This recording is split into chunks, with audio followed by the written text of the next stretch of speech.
everybody. Welcome to FSP episode number 81. Thank you all for being here. I almost didn't have the show because I programmed this AI that was going to do everything for me. I was going to replace Fuzzy, Jasper, and Psycho with all AI people, and we were going to see how it goes and just run an automated show. But turns out I couldn't do it yet, so we're not doing that yet. Maybe in our dystopian future we'll rock with that. But thanks all for being here. You guys rock. This chat is always amazing. We already got 48 people here hanging out. Hello. Hope you're all doing well on Monday night. Man, we got some stuff to cover, some interesting topics, and this has been an interesting day on social media. I'll say that, and I think part of it's because people have run out of things to talk about. So we'll talk about the stuff that everybody else is talking about, which nobody really should be talking about. But because we're talking about it, I guess we'll talk about it too. ABK's done, bro. It's not happening. It's the FTC. You guys just wait. They're going to step in and tear the whole thing apart. Yeah. Hey, let's get to this awesome panel. What's up, Fuzzy Belvedere? What up, dude? Not much. Glad to be here with you guys. Like you said, you know, the app formerly known as Twitter is just going through all kinds of meltdowns. Finally, there's another platform that's not doing automatic uploads to Twitter, and now people start to realize how annoying it is. But hey, you got that phone app, you can still do stuff. Yeah. But I forgot about that. then there's I mean, Twitter's just been a gaming mess, really. Like It's almost like man. it needs a cleansing. Yeah, it needs a cleansing. It needs to be an enema of gaming nonsense. How would you go about Twitter. doing that? How would you propose Elon to give the gaming Twitter spaces the enema? If you complain about Twitter, then you get banned and get the fuck off of it. No. I know one way that would scare some of the nonsense. Make a Game Pass like model for Twitter. And well, no, because he already has the blue Twitter blue. So I don't know how you do it, man. You'd have to come up with like a Twitter day and date tweets, a Twitter purple or something tweets. like that. Pay per post. I love that, Jasper. Yeah, your post won't be actually shown for 24 hours unless you pay us an extra $10 a month. We have an idiot detection system now where like we can actually see how much of a moron you are, and we're going to mute your tweets if you are lacking any kind of credible knowledge about anything. They need to bring that out ASAP. That would be amazing. Hey, maybe AI could do that. Wouldn't that be crazy? That'd be amazing. Would be crazy. Yeah, that'd be amazing. You know. Hey Jasper, how you doing, bro? Pretty good. I was actually thinking about not making the show. I had a fucking headache all day. Oh, that I just woke up from a sucks. nap. So, but I'm here. We'll do it. Is that where you were yesterday too? You were like gone yesterday. Yeah, I just didn't. Yeah, just like whatever. Just try to sleep. You're like, I said I would be on in an hour, and I just fell asleep. I was like, "Fuck I it." don't know. Like we were playing Diablo all fucking day, and you're like, "I'll be on in an hour," and then it was like 5 hours later, and we're like, "Where's Jasper?" And we're like, "Oh, you know what? He probably just went back to sleep. He probably This is how we thought it went down. Me and Pong, as we're talking about it, we thought that you probably looked at your phone and saw the message and was like, "I'll be on in an hour," and then you just fell back asleep. And then it was 5 hours later, and you just didn't bother waking up. Is that about accurate? No, I was actually eating lunch, and then I watched Loki, and then I was like, "I'll be on an hour," and then I was just fucking tired. Okay. And then it was just like whatever. All right, Close. fair enough. I feel spurned, but it's okay. Psycho, how you doing, bro? I'm doing fantastic. I would love if Elon Musk had that idiot detection. It would have saved me a lot of energy this evening, trying to combat this fucking. Oh my god, I'm not even. Yeah, don't even go into any of the things that guy said. Like that was the holy weird mental gymnastics this motherfucker even was typing. I was like, yo, like you said, Fuzzy, his meds ran out and it showed full force.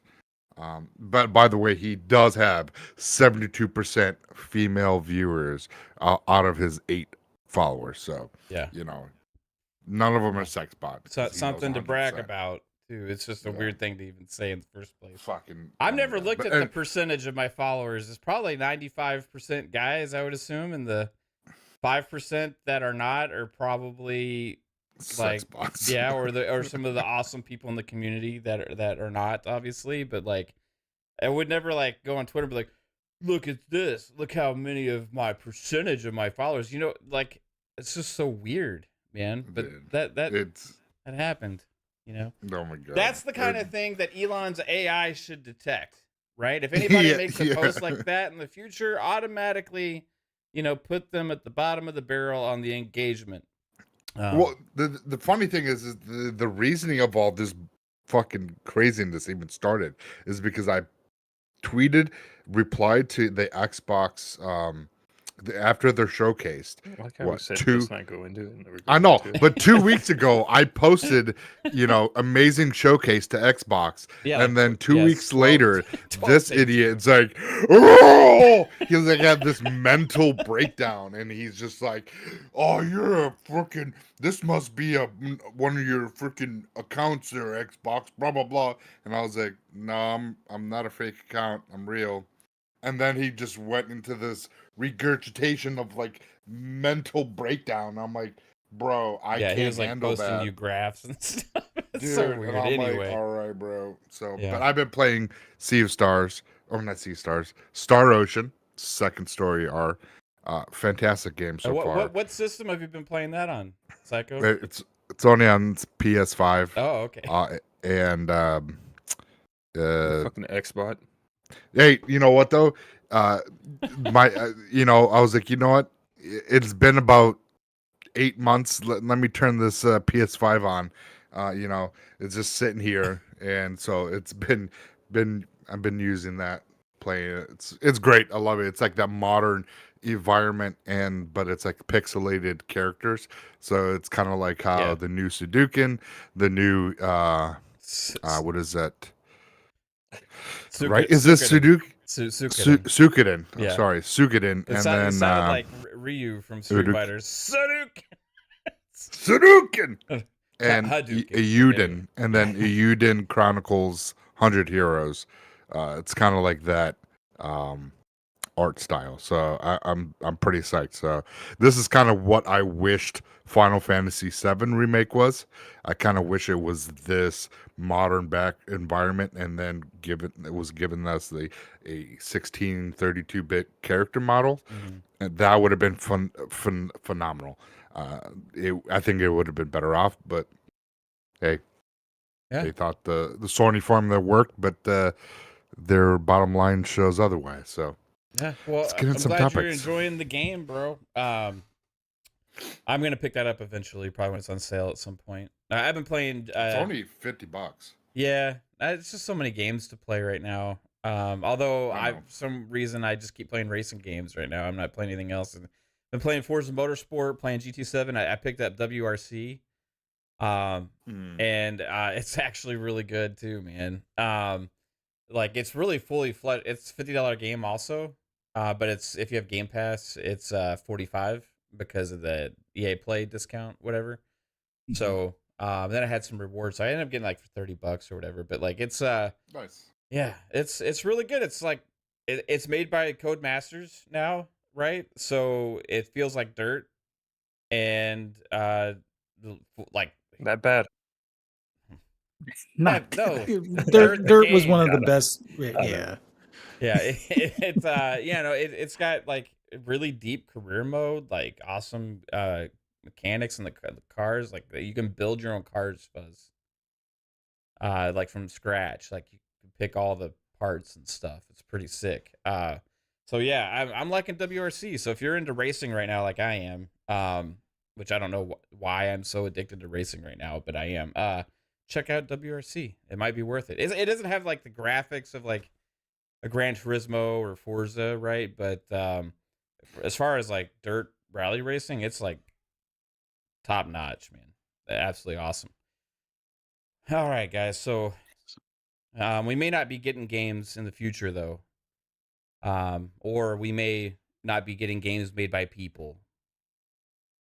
According to the internet today, this partnership that Xbox announced with Inworld, who is a AI, and more so on the story side, character dialogue side, uh, specializing in kind of doing like uh, quest branching and personalized like AI based on like chat GBT type scenarios with like personalized dialogue based on the games and stuff like that.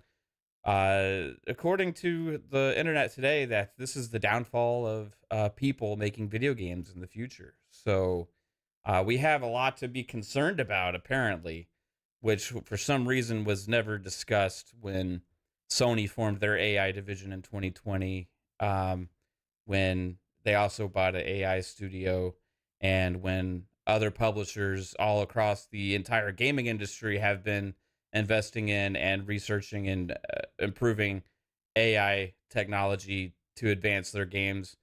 Never was this spoken about before with procedural generation when that was invented in gaming. Instead of handcrafting the entire game and all these levels, you know, you have procedural generation now to make these games bigger because can't fathom possibly having to hire that many people to make the games in the scope and scale of which they're trying to make them these days. So procedural generation is the way that's been done. But like that's been done for a long time now. Never any discussion or concern about that. And I think a lot of the reaction is a little overblown today with this news. I think it's actually pretty cool. There's some pretty cool features that could come to Xbox games in the future if the developers choose to use this technology. There's some cool demos. One of them was in Skyrim, where somebody had used the Inworld tools to talk to the NPCs and be able to have like ongoing conversations with them by typing in like sentences and questions and all these kind of things. They just go up to random NPCs and talk to them. So you can kind of see how this can be used in video games in the future. And I think it's overall, I understand some of the concerns more about the general thing with AI and gaming potentially replacing people, but at the same time, honestly, I really don't. I don't know. There's maybe a small percentage. Germs are in danger from all these machines. Let's start with Fuzz. Overall thoughts on the Inworld partnership they announced today? For me, it's intriguing and exciting. Now, of course, there is a little bit of, I wouldn't say concern, but there is that fear that, yeah, it could, change where a lot of things could be like mass layoffs. But I think my main focus is how it can help and expand games in general. Like, I think a lot of us are tired of those fetch quests where it's like, oh, I lost my leg. Can you find my leg or Yeah. retrieve my sandwich from, XYZ? If you're tired of those same static, fetch And then you quests, I hand him think his this leg, and then he just stares at you for like 5 minutes and is like, yeah. "Hey, how's it going, stranger?" It's like, But I think that those are the big pros for this as far as being able to have a variety of different outcomes and interactions with NPCs in the games and things like that. And like you said, procedural generation's been around in gaming for a while, and it hasn't caused any major catastrophes as far as environmentalists, or environmental designers and things along those lines. So Yeah, I don't because foresee why, this. Fuzz? They have to build the tools and implement the art and stuff that is being utilized by the technology, right? And and not just that, but you still will have handcrafted stuff. Like even like perfect example, Starfield. There is procedural generation, but there's also handcrafted for some of the more focal points. So if you want to have it where some of the things that it would take umpteen years to handcraft, procedural generation is a perfect fix. And like you said, there's still going to be those that have to implement that software, build the tools around all of that. But then there's also going to be the handcrafted stuff for like the more like home based stuff or the recurring scenery that you're going to constantly turn in quests or return home or have as your main base. So there's room for everything. And if you're going to have a lot of like random NPC encounters on multiple worlds, or if you're now game worlds are becoming almost like whole continents as far as their map space, it would make more sense to have that, so you're not having to record 400 thousand Yeah. lines of dialogue for a game that's probably geared to be 80 hours, let's say. Yeah. And the 400,000 lines of content, as far as that, would probably in itself be 400 hours worth. So there's a place for it. I understand some people's concerns, but then again, are those same people, making a big to do when McDonald's was like, hey, we're going to, we heard the concerns about paying a livable wage for, people at fast food places. We'll keep some people at that livable wage, but we'll also add kiosks. Were there pitchforks for the Someone's gonna have kiosks to that are check now? the AI writing anyway, so they're Yeah, not just gonna and like that- print it and ship it. Someone's gonna have to review Well, it. the way I think it's probably Exactly. more going to be implemented is the main story stuff is probably going to be more handcrafted, and then there may be even some like more important type. We'll use start like a game like Starfield for as an example, right? Mhm. Maybe some more of the more important side quests or faction quest type things would be like more like handwritten and all that kind of stuff, and more like Yeah. a direct voice acted, because they really want to make sure certain elements are key there to focus where the story is going to go, right? Mhm. Then when I look at the potential implementation for some technology like this is where I used the example of procedural generation before. This is Mhm. almost for me like procedural generation, but for dialogue and for quests that are extra, right? Missions Yeah. and extra content and things like that to do. And like the random NPCs and all that stuff. How awesome would it be to walk up to one randomly and have like just a natural conversation and learn all about that character, right? And the Yeah. writers involved in the would have the job of writing an entire backstory for this character, plugging all this information into the tool sets, so that way when you do engage with the character, it knows what to say based on who that character is, right? So it's not just Mhm. all completely chaotic random stuff. Like there's certain elements within these tools that help shape these games to fit within the gaming world, right? So Right. this potentially creates different kinds of expertises as well within the gaming space. It's more of an additive like Yeah. experience. It's gonna like increase the immersion of a game instead of like we've all played those games where like you walk past like a random NPC and they say the same line over and over again. Like Yeah. it's gonna change it to Yeah. where they have an increased pool of dialogue and it can change based on what's happened. So it'd be like maybe you're wearing like a blue shirt and they could say like, look at that guy walking down the street wearing a blue shirt, instead of just like, look at this stranger. Look at the stranger, and they just keep Yeah, the saying that most over and common again. They one, can actually, hello stranger. That's like one of the most yeah. common things you hear in like dialogue in some of these. Hello, sir.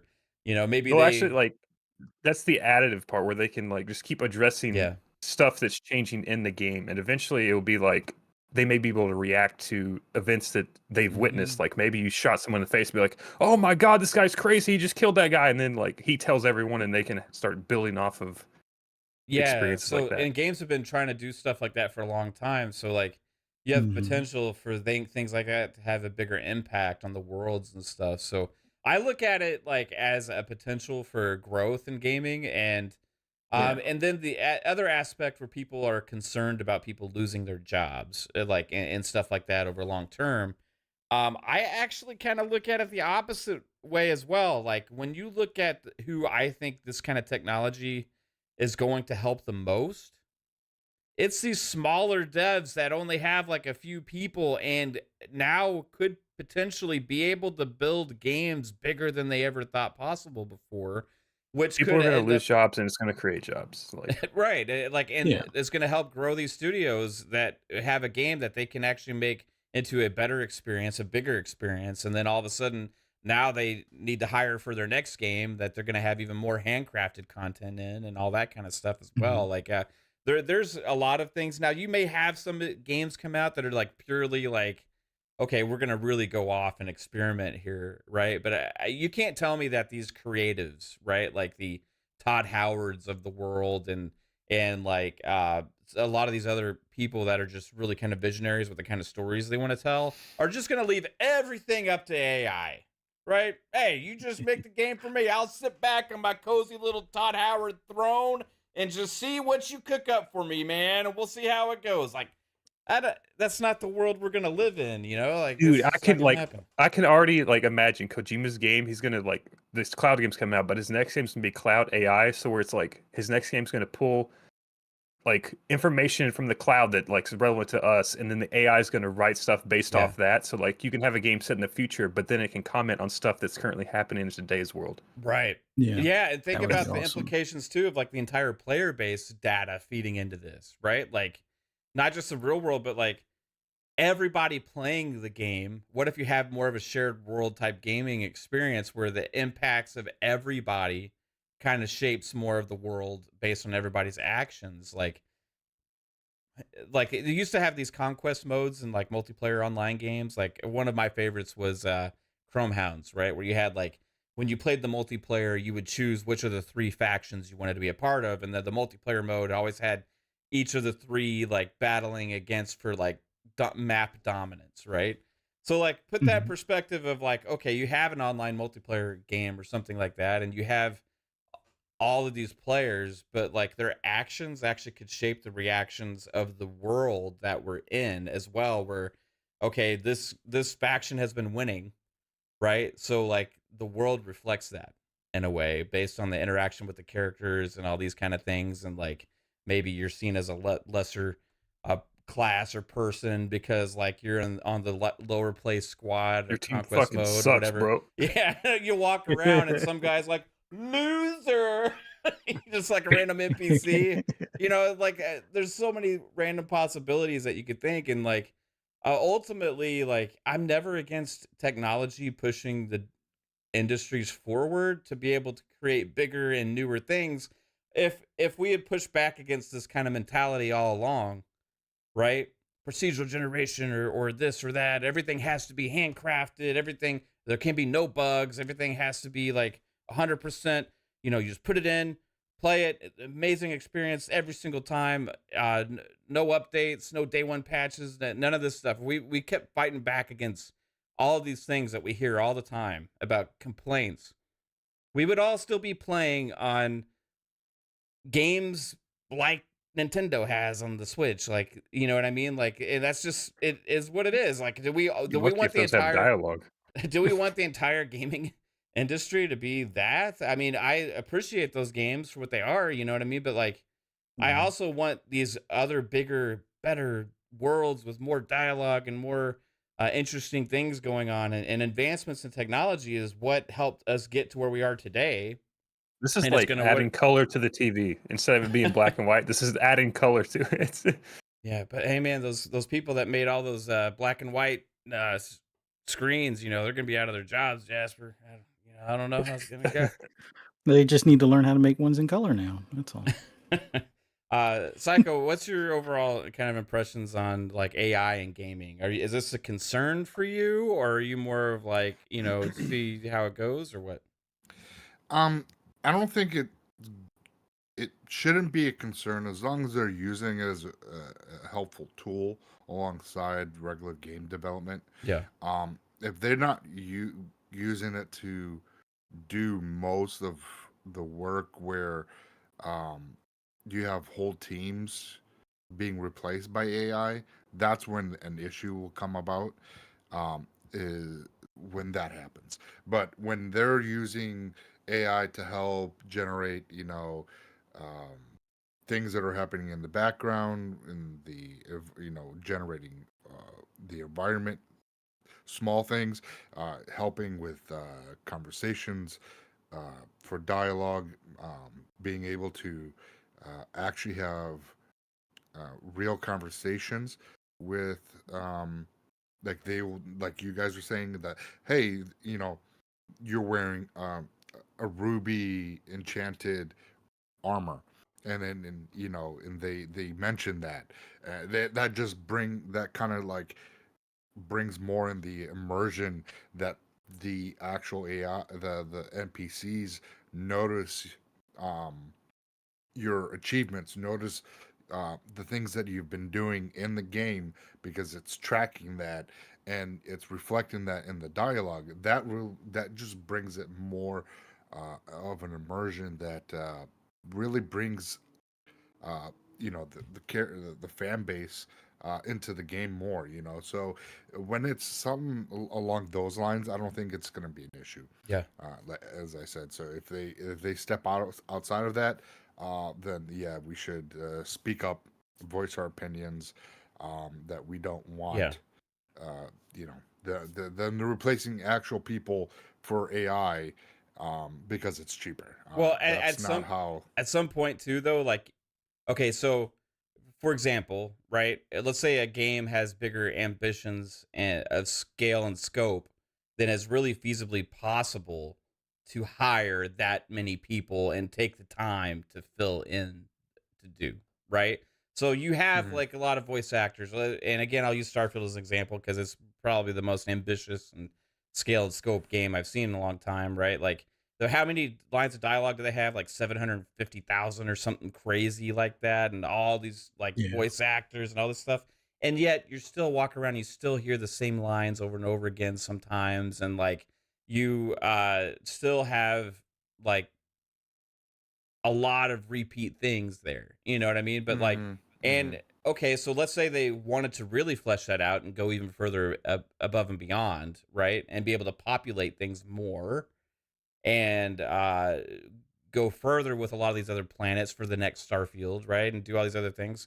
Well, you're not feasibly really going to have, okay, we have 3 million lines of dialogue recorded by 500,000 voice actors, and it's all, we've captured it all to bring Yeah, at a this certain world point, like, you're going to start having AI voices. yeah, no, at some Yeah. point, like scale and ambition, you have No, to have yeah. another method, right? So, like, technically, Correct. right? Technically, you could handcraft everything, and so you could say, well, it costs those people's jobs, but that, in a sense, a game of that There's scale like and 5 scope. voice actors anyway. You got fucking Troy Baker, Nolan North, and that's about it. But like my point is, in a sense, like a game of that scale and scope never would have been created in the first place if it wasn't for the technology that exists to make it a possibility, right?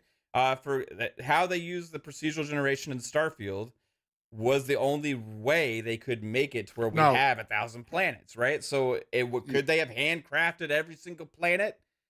Yes, but how many people and how would it take 20 years to make the game? Would they have to have like 100,000 employees? Like, okay, you guys work on this planet, you guys work on that planet, get back to me in 5 years. Well, hopefully this shit works out. Like, I don't, I see. I think with the AI, with the voice generated dialogue, if like voice actors are able to go and record X amount of dialogue to kind of capture their essence, their mannerisms, the way they speak, things like that, still pay their voice actors as they did a normal job.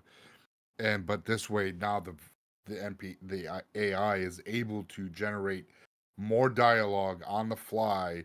That's more. Yeah, You're using not their gonna like voice. that though, because there's probably paid based off hours in the recording booth and the amount of lines. And if they do fake lines, they're also not gonna be in the recording booth, so they're gonna lose out on pay. So they'll be pissed about that. But well, it Well, depends it's on how either much they they're get making. totally replaced, or they have that's where that's where you have it to kind you're of gonna have to sign a new starts. contract or like Yeah. be like I don't Yeah. know, it's just gonna be There's weird, got to but- be a worker like with that kind of thing. There's gonna, as technology advances and games and scale change, like then there has to be different methods of doing these kind of things, right?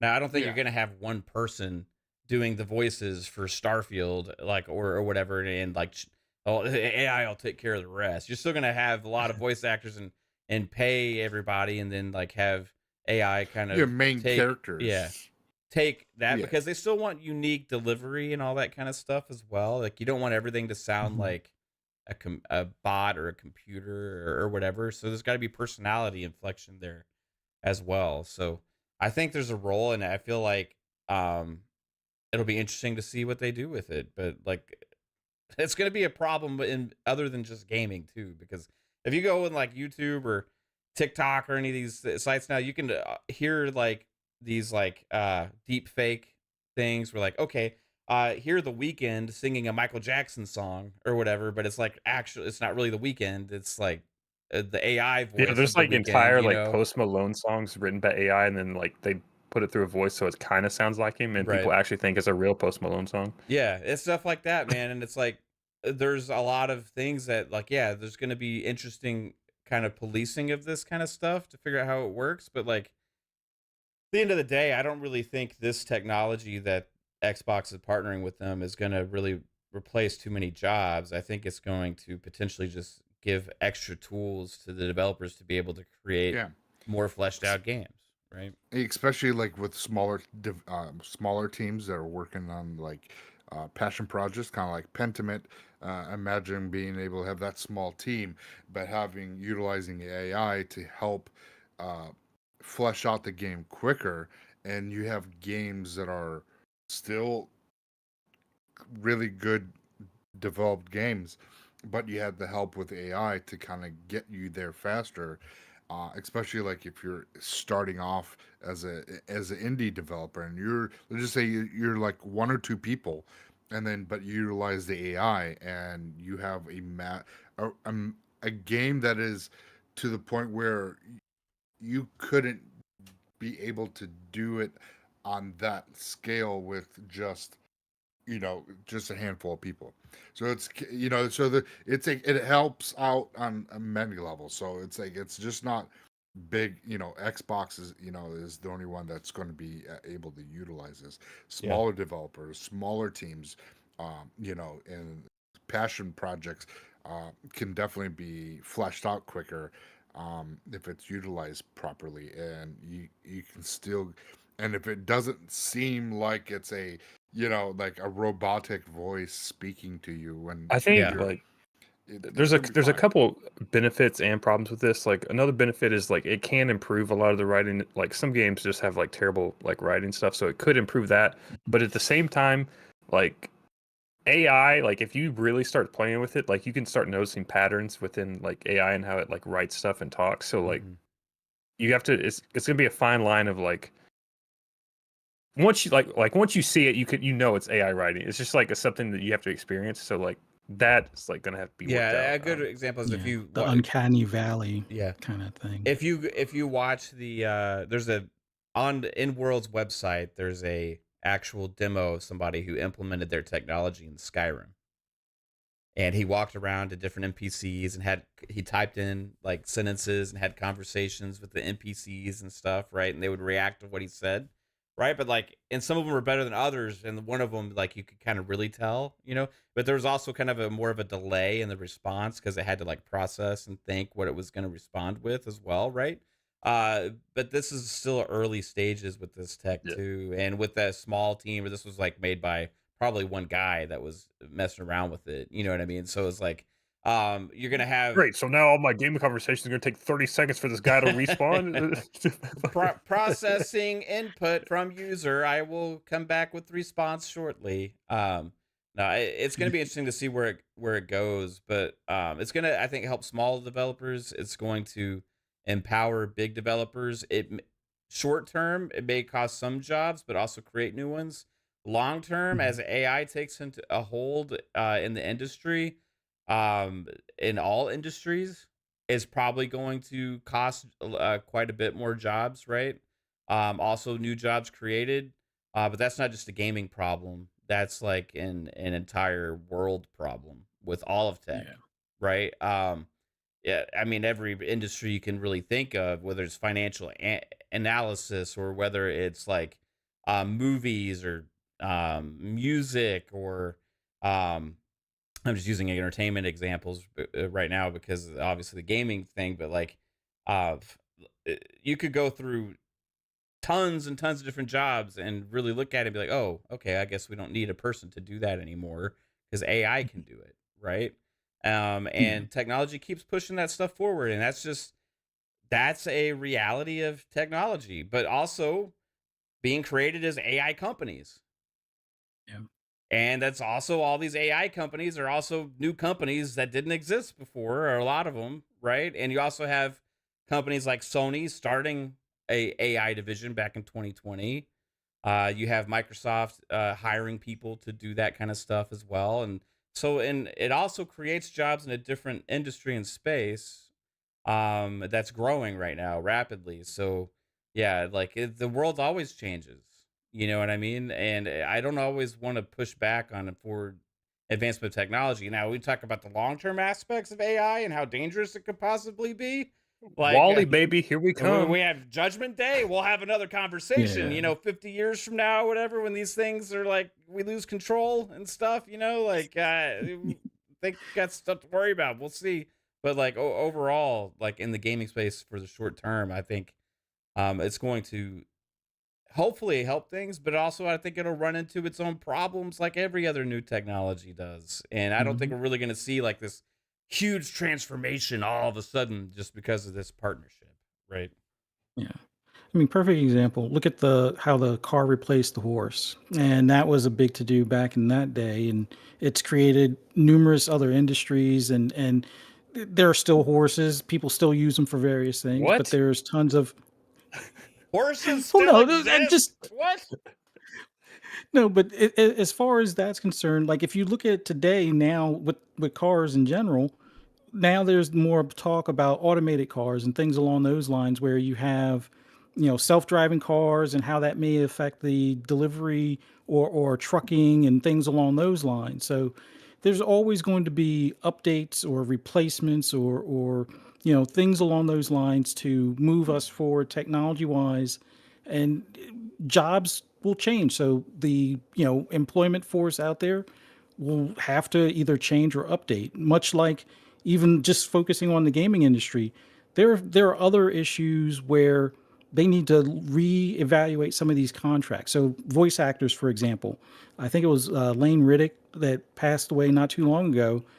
They wanted to be able to keep his likeness or his voice Lance in the Reddick. game. Lance Reddick, yeah. Lance Riddick.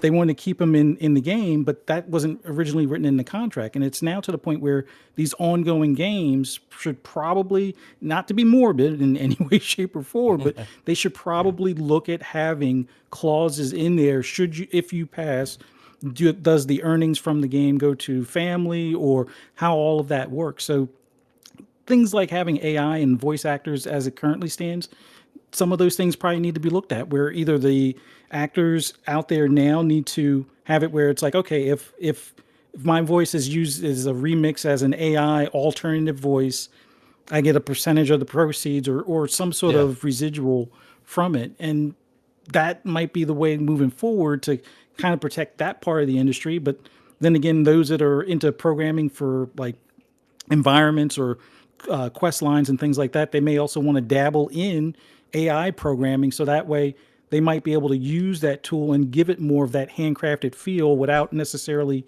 needing to use as many resources.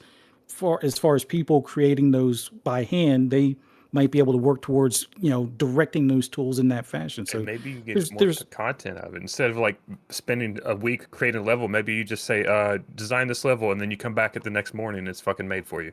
Like and then you can go over it and tweak it to give it that more personal touch. But there's always going to be this ebb and flow as far as new tech jobs, new technology being implemented. So it's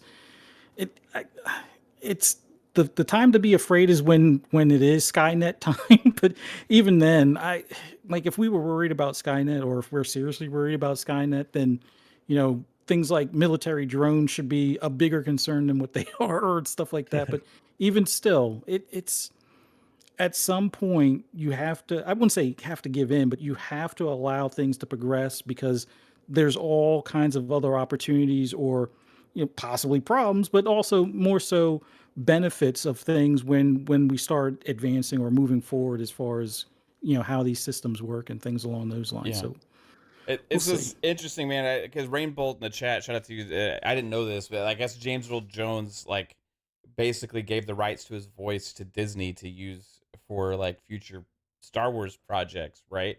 For Darth Vader, and they use a AI tool, right, to recreate his voice for future movies and Star Wars, which is like an interesting use of that tech. I'm wondering if there's like a singer, like a famous singer or something, that's going to sell their voice and their rights to their voice to a record company or something What are like you that. talking about? It's already fucking that way. They're all fake. Well, they all use auto tune and stuff, you know what I mean? But like, what I mean is like, okay, so let's say like, Taylor Swift, for example. okay, yeah, let's say Taylor Swift, it 30 years or 20 years from now, she's 50 years old. It's like, I'm done with this, right?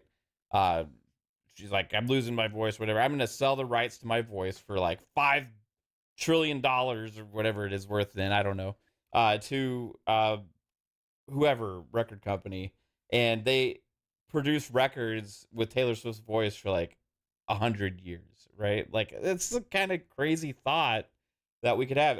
Something that just happened was the Beatles. God, I hope not. It's interesting. The Beatles just re-released a new song. They just released a new song. It's called Now and Then, and they were able to use technology because they would have done this before. They had re-released some like recordings from John Lennon and stuff, like in the 90s. But the technology wasn't there yet, but to be able to bring this last track there because they couldn't separate the vocals from the piano or the drums or something because of the audio levels and stuff. So they were able to use today's technology to actually separate that stuff. So they, I think Paul McCartney and Ringo and stuff, they went and did it now. They like went and recorded over it, and now it's a full release. It's just first Beatles song in forever, right? Using some new technology. So like it. And then when they die, you can make them a hologram. Yeah. It's just interesting. Where was it? Ringo? Is Ringo still alive? Right? Is it? Yeah, Ringo, I think is him still and Paul alive. started. Yeah, It's it's just, Ringo and Paul. yeah. Right? Okay. Yeah. Yeah. well, it depends. If you're a conspiracy theorist, it's not the real Paul. So Oh, really? Is that a thing? Yeah. So there's interesting where technology is going. It's a weird world, right? That we can actually have conversations with a computer like that seem real, and it's just going to keep advancing further and further, and every industry is going to find a way to take advantage of it. Yeah. And that's just the world we live in. So we can fight it or hope they use the tools as responsibly as possible and create some awesome shit out of it. I vote for that. Yeah. So anyway, good thoughts there, guys. We'll see what happens with Inworld, and like I said, I think it'll probably be a long time before we really see any results. Like the example from Sony AI, they formed in 2020, and we really just now saw the first thing that they've really kind of contributed to Sony, which was teaming up with Polyphony on the new update for Gran Turismo with the new AI's model they have for cars. Sophie. Yeah, it's called Sophie, SOPHY. Don't know why how they came up with the name, but that's what it's called. And it's new technology that Sony AI's team that they started in 2020, which had no outcry. Did y'all hear anybody randomly saying they're never going to play a game again from Sony if they use technology back in 2020 when they formed the studio? No, but there was the outcry that the AI was too good and it was beating like professional drive or not professional drivers, but like professional. Yeah. But that's why like they created tournament it, bro. drivers. They wanted to it's like they wanted to do the thing where like, can the computer beat the chess player, right? Like that's why they created this like AI. Is like, can we create AI that beats the best racers out there? You know what I mean? So you get more rewards if you race against that AI because it's so good. Yeah. Right? So, I mean, the 2.0 is not as good as the one that they tested a few months ago, but it is better than what their standard AI was, but it could still be dialed up here and there and expanded upon in the game. But there were no real outcries. People aren't throwing away their PS5 or their GT7 disc or the uninstalling the app or anything like that. So I'm pretty sure Spider-Man 2 has some use from AI as well. And for me, it doesn't matter if it's a voice actor or dialogue, or or whatever, or if it's somebody that creates art, or if it's somebody that's level design or whatever. It's all jobs, right? Like, so Yeah. procedure. That's why I'm joking about procedural generation, because that's existed for a long time, and technically that could cost jobs if you want to look at it that way, right? But like, it's also created games we never would have gotten otherwise. So, the Spider-Man 2 has some technology in it that's had been talked about. The rumors had started way back in March, that it was even going to potentially have chat GBT functionality in it, using new dialogue options and stuff. And I don't really know what all they did for the NPCs in that game. They haven't really talked about it much more now, but like, Turn them into sugar cubes. there was articles from like Dual Shockers, like PlayStation Lifestyle, a bunch of websites and stuff talking about this. Could they be using this new Chat GPT dialogue system, like, and stuff for Spider-Man 2, right? How awesome that would be, you know? Didn't see people wanting to boycott or be afraid of the jobs at Insomniac for that or anything like that, you know? So it's just interesting that today, all of a sudden, like, concern over the future of video games and the industry because of one partnership made by Microsoft. Well, remember, it's Microsoft bad, Sony good. Yeah, that's right. Didn't they also just acquire another AI company recently at Yeah. Sony? iSize. iSize. So iSize. it's some sort of like filtering thing for movies and other entertainment content, which will probably also lead into gaming to some extent. So didn't see any outcries other than people were, I guess, hoping for a CD Projekt Red, but you know, they got iSize. A little bit different kind of acquisition there for sure. What? No fucking 2K. No. What was the other one? EA. EA. It was EA. I just have to laugh Square when Enix, I hear those. You know, those massive. They got all this money. They can just go buy these studios, and it's AI. Yeah. No outcry. No outcry. Of course, you know. But Xbox. It's more likely for Take-Two to acquire Sony. Well, not quite, but the way they're going, it might wind up being the case in a couple of years. Take-Two acquires Sony PlayStation. Ooh, crazy. It's due to the growth of our revenue because of our use of new AI technologies at Take-Two and the success of Grand Theft Auto. We have grown to an enormous size, and we need our own platform, so we're gonna buy PlayStation. Oh man. Anyway, crazy stuff, guys. Get a game every 6 years. Yeah. Well, this hopefully maybe this will speed up development on games. We'll see. I don't actually foresee it. As people are talking about, this is going to speed up, like, games are going to take way less long. I just think this is potentially going to add new problems also. But also potentially help in ways as well. So we'll see how all this plays out. Anyway, moving on. Mike Ybarra of Blizzard had some comments in an interview from IGN. He's an AI. Is he? Yeah. So thanks to Pong for sharing this in our DMs earlier. This is from Bloomberg. Actually, it's from Bloomberg. Okay. I'll read this one. I did see an IGN interview, a sit-down interview, but I'll read the Bloomberg one instead. So Ybarra, who spent more than 2 decades at Microsoft before joining Blizzard in 2019 and becoming president in 2021, said he has yet to discuss his own future with Spencer. He would like to stay at the studio as long as possible. Someone will drag me out of Blizzard, Ybarra said. That's how long I will be here. So he wants to stay at Blizzard, right? Which is interesting. Does that mean he would refuse a promotion to head of ABK if that was offered, and still kind of head of Blizzard? Or he's just like loves Blizzard so much he just wants to maintain that position? I don't know. We'll see after Bobby's shown the golden parachute in the front door. So yeah. And Meet Kumar says, "Can we replace IGN with AI?" They already have. What are you talking about? Guaranteed half of those goddamn journalists are using it. Well, maybe we could get AI game reviews from IGN. They'd probably do a better job. It's like the lady on the plane is like, "You are not real." Every game we play, That MF right there, it ain't real. You're not real. Are you AI? I'm gonna play every game now, not knowing if it was like AI or if it's like a voice actor. We'll try and guess. Well, if you play Spider-Man 2, it's all AI. I don't Voice think acting. That explains the sugar cube. that's not true, Psycho. What's not true? Spider-Man 2 is all AI voice acting.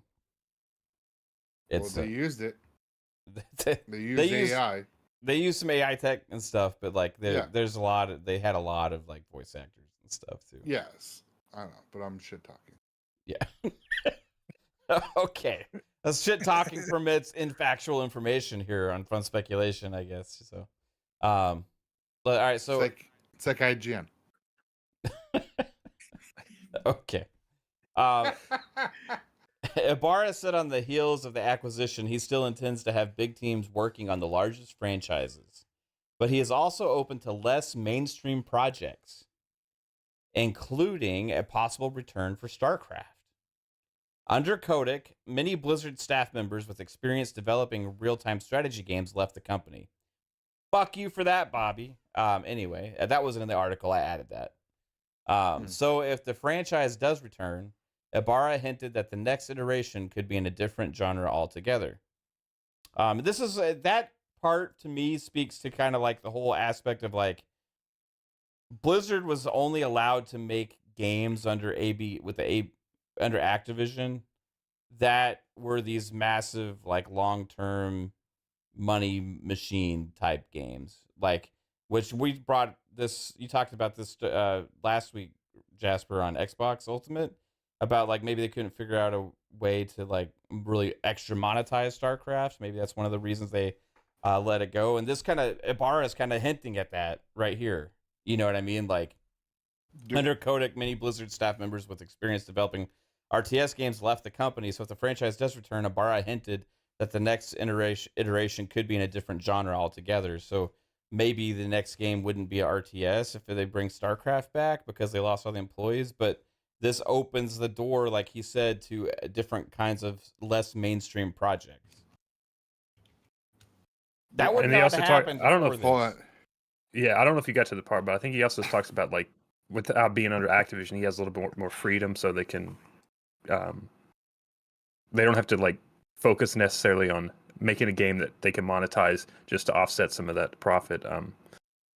So he can go back to a StarCraft RTS now, since he doesn't have that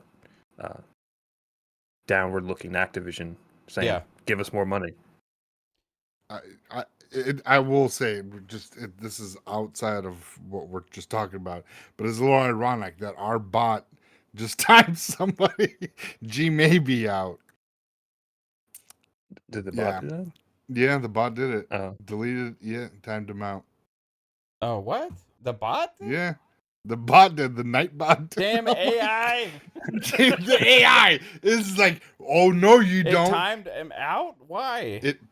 It timed him out, and they deleted his fucking his message. All he did was AIGN. That's all he had put. the dots, so it looked like a website or whatever. And I don't know. But the Nightbot says, "Nice try. Stop posting links." That's not a warning, you stupid bot. Sorry, Gimmie. Sorry. The AI strikes again. Yeah, man, I take back everything I said about this damn AI. Just get it out of my video games. And we're gonna get banned if we're playing. Like it's gonna.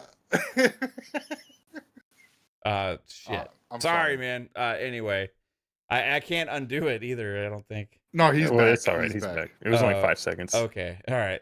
Right on. Only 5 seconds. It was a 5-second timeout warning. Oh. Oh wow! Don't put in dots. Sorry, Gimmie. Don't put in dots in your messages. I guess the AI can't decipher that it's not a fucking link. So. Oh. All right. So this is one part. Blizzard staffers are particularly hopeful that the new regime will restore the studio's sense of autonomy. In an interview, Blizzard president Mike Ybarra said, "A new regime." Mike Ybarra said that Spencer had indicated that he wants Blizzard to be more like the independent studio it once was. I absolutely love that, Ybarra said. It motivates the teams. Blizzard became part of Activision in 2008 and for years remained largely self-governing. But in the late 2010s, Kotick and his executives began pressuring the studio to cut costs. This isn't from Ybarra here, but this is from the writer. Who wrote this? Was it Schreier? Yeah, it's Schreier. So it's probably accurate. Kotick and his executives began pressuring the studio to cut costs, expand development teams, and produce games more quickly. The interference was unwelcome to company diehards. In 2018, Blizzard co-founder and CEO Mike Morhaime stepped down. Many other veterans followed. By contrast, over the past decade, Spencer has taken a largely hands-off approach to the dozens of teams that Microsoft has purchased. Ybarra says he expects the precedent to continue at Blizzard to the benefit of all. In the 2 years he has been in charge, Ybarra said, he had to run many decisions up the chain of executives at Activision, slowing everything down. Going to Phil and saying, hey, can we do this? I think he would look at me and go, run your studio, Ybarra said. I do think our decision-making will be faster. It's weird. I thought people said that Microsoft is going to ruin Blizzard and Activision and just kind of like make it and turn them into shit. It sounds like they're pretty damn excited about some of the extra freedom they're going to get, man. Don't worry, they'll all leave. Before the acquisition, Blizzard's hits, misses, and delays could significantly impact the share price of Activision. Moving forward, Blizzard will account for a much smaller slice of the $2.6 trillion Microsoft, a difference that, in theory, could ease the overall pressure on the studio and give Ybarra more leeway to share numbers and results with his employees. Those kind of changes, I think, are going to increase transparency in an awesome way, Ybarra said. One frequent question among staff is whether Blizzard will now be allowed to experiment more freely. This is the part you're talking about, Jasper. In recent years, Blizzard has increased the focus on billion-dollar franchises such as Warcraft, Diablo, and Overwatch, a narrower emphasis that was on full display at the company's recent BlizzCon convention in Anaheim. Meanwhile, both fans and employees have lamented the lack of attention for beloved yet less successful games, such as the long-dormant StarCraft. Ybarra said that on the heels of the acquisition, he still intends to have big teams working on the largest franchises, but he is also open to less mainstream projects, including a possible return for StarCraft. Under Kotick, many Blizzard staff members with experience developing RTS games left the company, so if the franchise does return, Ybarra hinted that the next iteration could be in a different genre altogether. It's not me saying go make a StarCraft game, Ybarra said. I need to have someone who has the vision and passion that comes with the idea, and I'll bet on that team. At the moment, Spencer's broader vision for gaming revolves around Xbox Game Pass, a subscription service in which users pay a monthly fee for access to a catalog of games. At Microsoft, the focus on a broad subscription offering can greatly influence what kinds of projects are valued. Developers can help bolster Game Pass with titles that strongly appeal to a particular demographic, even if they don't sell millions of copies to the masses. Yet another potentially major change for everyone at Blizzard. Wow, this is almost like stuff we said like a long time ago about Game Pass, and everybody was like, "Hey, it's gonna kill gaming. It's just trash stuff." Like, I mean, none of this matters anyway. They're leaving in 2027. Who cares? Ybarra, who spent more than 2 decades at Microsoft before joining Blizzard in 2019 and becoming president in 2021, said he has yet to discuss his own future with Spencer. He would like to stay at the studio as long as possible. Yeah, so, man, interesting stuff from Jason Schreier.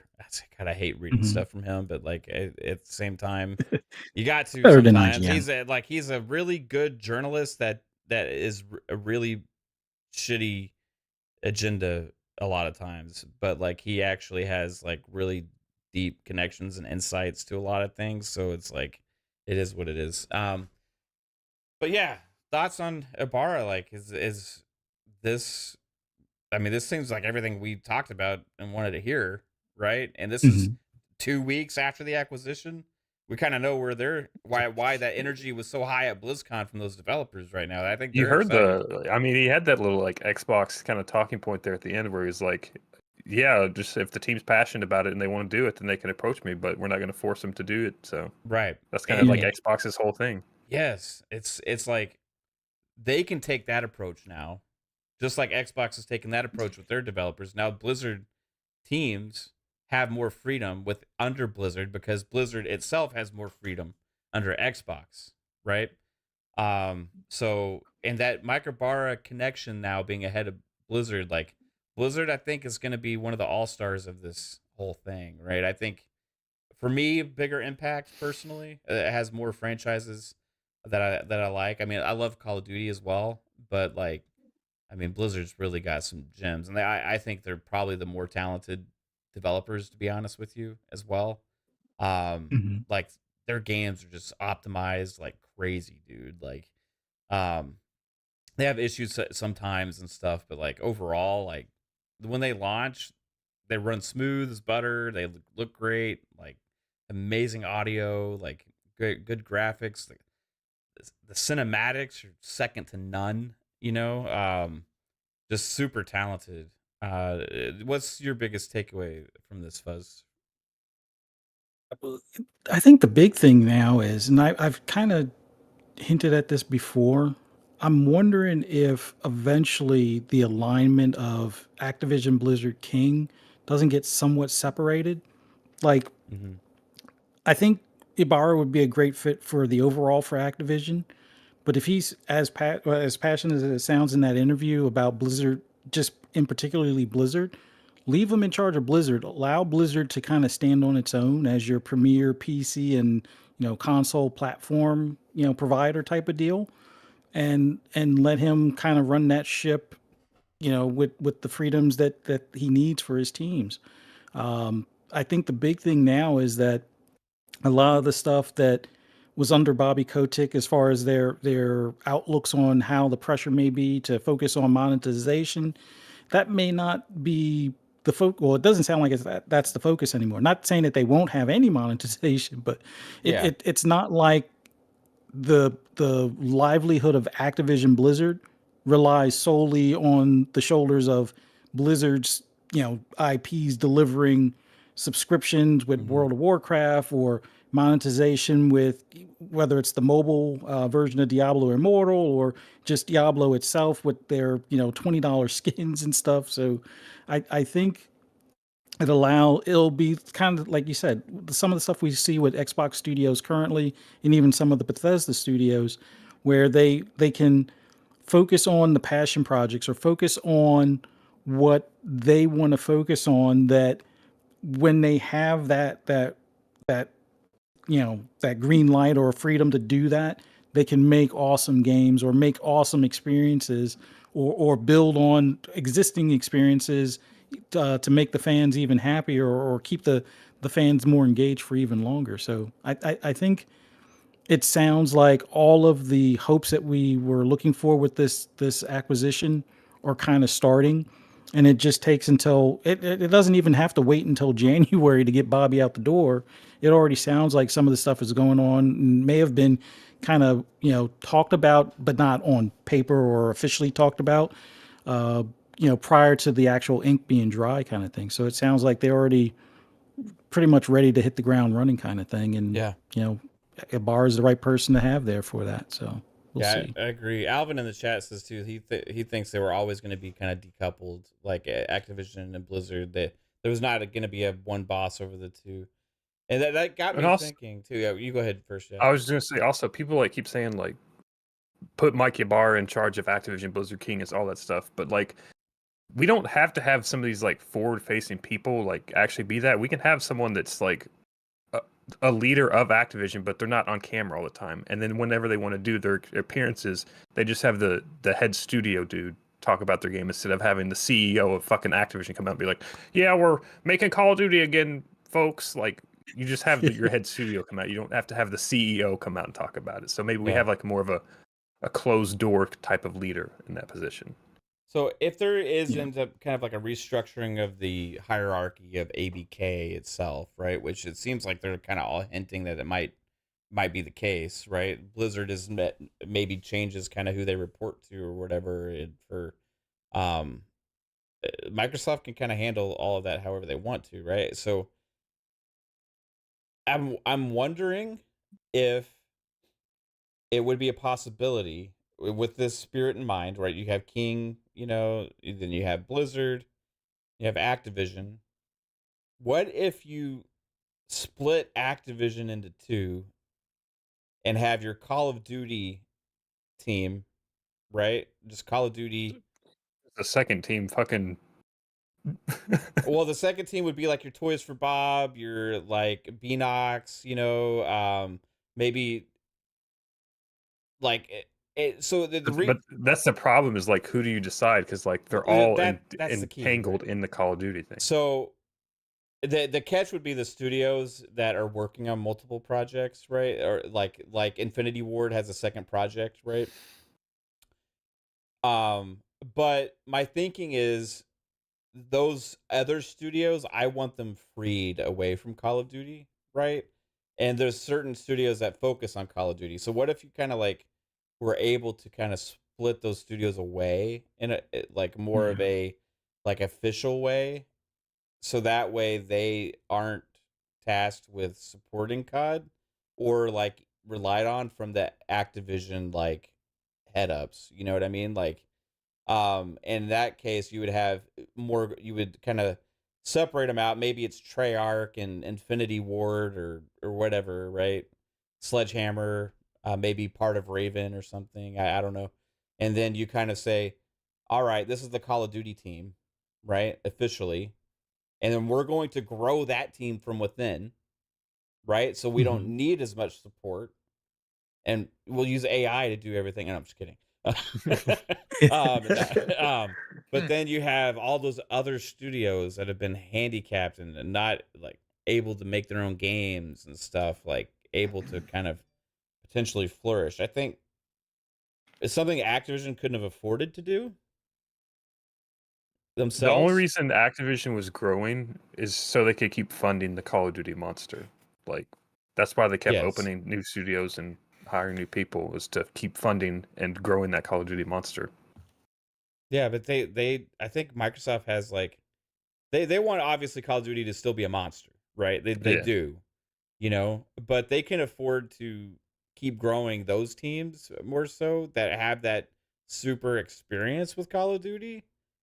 And then take advantage of those other teams to fill your subscription service with more games, right? Like, I don't know, man. Yeah, it's just like, it's the thing is like, we can use like Beanox for example. They just opened a new studio like last year, this year, something like that. But also like the original people that made like Beanox games back in the day, are they still there? Like, I don't think that matters as much as it used to for some of these studios, because like there's still people there that have ideas and have talent. Well, yeah, I get that, but it seems like to me it just like, because Beanox has been forced to do Warzone content. Yeah, and it's like almost just like putting a person in a machine at Activision instead of having like that freedom. So like, well, see, it's going to be thing. weird pulling the people out of the machines and then giving them the freedom. I agree, but I mean, I'm speaking as a consumer, right? Like Beanox makes different kinds of stuff, right? Raven used to make different kinds of games. They used to do tons of licensed games and all these kind of things. Like High Moon Studios made the Transformers games, right? These are things we're not getting anymore. Like I think the last other kinds of projects we got from Activision besides COD is like you got a few Crash random things, and then you got the Tony Hawk thing. I mean, there's really been a handful in the last 5 years, And if you look at the amount of teams they have, to think about how many more games they could be making if they weren't fed into that machine and given their identity back, like, can they do something? That's my point, is the identity still there.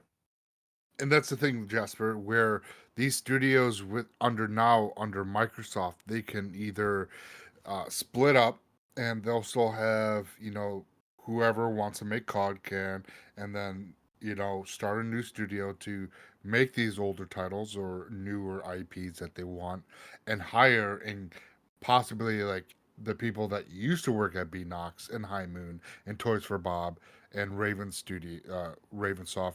If all these guys are like, hey, they're hiring, making something outside of Call of Duty, they might come back if they're not 100% happy where they were. Saying if they were truly happy where at these studios under Activision now being under Xbox, we could see them come back to and flourish and deliver and make these really great games that they used to be known for. And and like the Spyro team, uh the Crash Bandicoot team, um Transformers, as Mav was saying, those guys that Hasbro's been out here. We've heard them saying, "Hey, it'd be great if we, have a Transformer game." And then Lulu's like, "No, we got the code. We're still good." And then something comes of this, and I think we could see that something could come out from this and hire back some of these older talents and newer talents that are making these IPs that people really love, and of course flourishing under Game Pass, and that's kind of what you know that's Phil Spencer's kind of vision. He kind of wants to get the get gaming from from everyone to mature. He kind of wants that whole thing so everybody can see value into Game Pass, not just like us diehards and Yeah, it's the older crowd. it's kind of speaking that company line to empowering the devs, right? To like Correct. allow them, It's great and for like gamers. Ybarra said the same thing, and like I think I've got a feeling it's got to go into Activision as well. It's just like I think it will be a harder process. Yeah, it's going to take longer. That's the thing Yeah. with Activision. It's going to take a lot longer to break that up. Oh, but those So- devs got to be chomping at the bit and so happy to do so, though, right? Like, I mean, that would be like the tough, like, I guess, team meeting question. Like, do you go to all the teams at Activision and be like, all right, everybody line up. Those that want to work on Call of Duty, take a step forward. And when we say Call of Duty, that means Black Ops, that means Warzone, that means everything. If that's what you want to do, or you have ideas to help improve or work on those games specifically, take a step forward. Everybody else, your teams will now fall back on possibly other IPs that you've done in the past. I could see it going one of two ways. Either everybody takes a step back so they don't ever have to work on Call of Duty. And then now you have like 5 people that are like, I guess I'm going to be working on Call Yeah. of Duty. Or you're going to have, everybody take a step forward because they don't necessarily even want to, like the teams that would have want to work on prototype aren't, the people that would want to work on prototype aren't there anymore, or no one has interest in doing a prototype or True Crimes or something to that effect. So I think the it- easiest way Microsoft can transition this Activision thing and off this Call of Duty monster is, first of all, you have to say, like, we just acquired you. We know you want your freedom or whatever, but you have to work on Call of Duty for the next few years. Get out the forecast of games that you've already kind of planned out. But also, we're going to transition Call of Duty into a live service game that we can build off of. That way, we don't have to all you make a new fucking Call of Duty game every year. You can just keep adding on to it. What so if you have they, to like- transition Call of Duty itself before you can transition the studios. what if they do like every Yeah. Call of Duty like every 3 years, and then like really support those games, right? Like heavily with content for 3 years. You know That's what my I mean? point. You have to transition Yeah. Call of Duty before you can transition the Right. studios. So we know they probably have those games in the pipeline. The rumored next year is going to be a Black Ops from Treyarch, right? Yeah. And there's already rumors about setting and name and all that kind of stuff too, I think. But so that's an anticipated thing. This year's COD was a cobbled together thing, right? For the sake of getting a game out. They've done this before, but it is still a full campaign with a full zombies mode and a multiplayer. It's just kind of like a little bit like a little disorganized with the campaign, it seems like. But anyway, the reviews on that are just crazy. But anyway, besides that, I think the Call of Duty community would actually embrace that, Jasper. I mean, Yeah. they're kind of sick of having to buy a new game every year, but also like get rush ones as well. Like you really every 3 years, if they did that, how with the amount of awesome talent there, they could really flesh these There is games out, some. man. It's a positive and a negative because like there's certain people that only like the Black Ops style games. There's certain people that only like the Yeah. Modern Warfare. So you're like those people that only like those certain games. They're gonna have to wait a lot longer, and you may lose fans in the long run. More But could they fans more make quickly. could they make better ongoing content for those games because if they change the model too, so that it helps the engagement like other live service games, like where they're still successful 3 years later. Um, I I have a feeling like they could figure out a way to double down on support for the games for like bigger expansions, bigger content updates, while still allowing the other lead team more years. I mean, that's pretty much what the next Treyarch game is they got an extension on their dev time because they're forcing Treyarch to switch to the Infinity Ward engine so they can have some Yeah. content pass through. Mhm. So that's kind of what we're getting. So I think we wait and see what the next Treyarch game is before we can actually see if Call of Duty is going to keep building on itself or Yeah. if we're just going to transition to a new game And entirely. just don't have Sledgehammer be the lead on any Call of Duty games. Okay? Agreed. Infinity Ward and Treyarch, right? And then have The Sledgehammer problem with be- Sledgehammer is like they weren't able to have their creativity in this game. They were forced to it. That's the problem with I Sledgehammer is that agree. they've all been forced to do stuff and they haven't really got to experience their own thing. They were forced to do World War II game. They didn't really want to do that. The only one they got to do themselves was Advanced Warfare, and people actually kind of like Advanced Warfare now. So Yeah, retroactively. Oh, nostalgia's a bitch, Yeah. right? It always gets you. Oh, remember those days when we played Advanced Warfare when at the time we were all shitting on it and hating on it? Same thing they'll do with Modern Warfare 3 and like all this stuff like 5 years from now. You know what? That Modern Warfare 3 game was actually pretty damn good. I didn't necessarily mind that one so much. I kind of miss those days.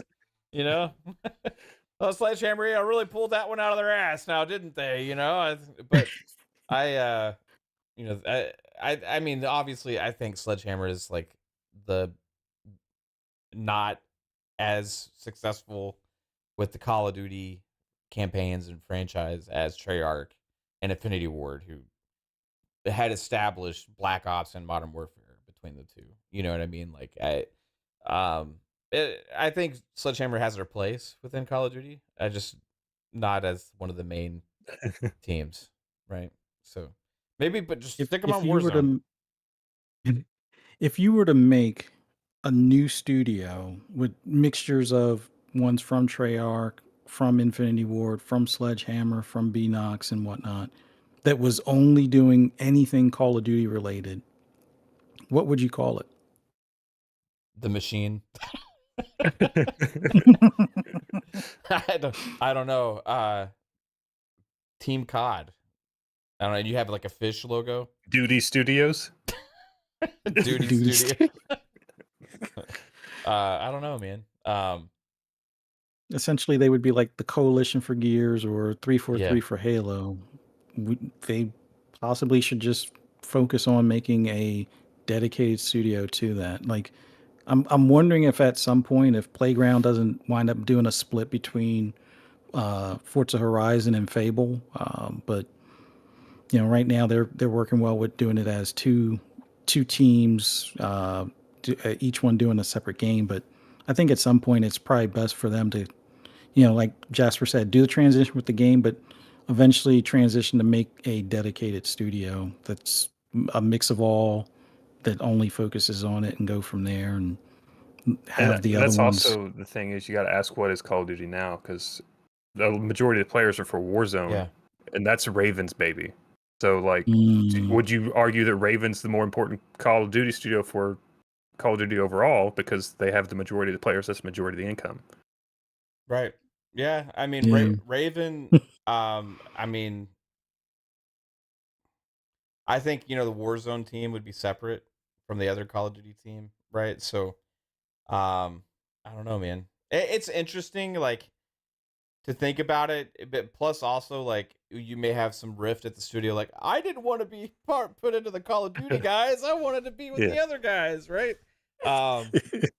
And then Phil's like, "Don't worry, if you don't like it, we're gonna replace you with AI. Be happy." But no, I think Take your Game Pass away. yeah, we'll take your Game Pass benefit away. No, we gave it back. Don't worry. Oh shit, that's a good one. Yeah, we'll We're see. sorry for taking it away. We'll see what happens. But You yeah, can keep Game Pass, but we gotta lower your pay. buy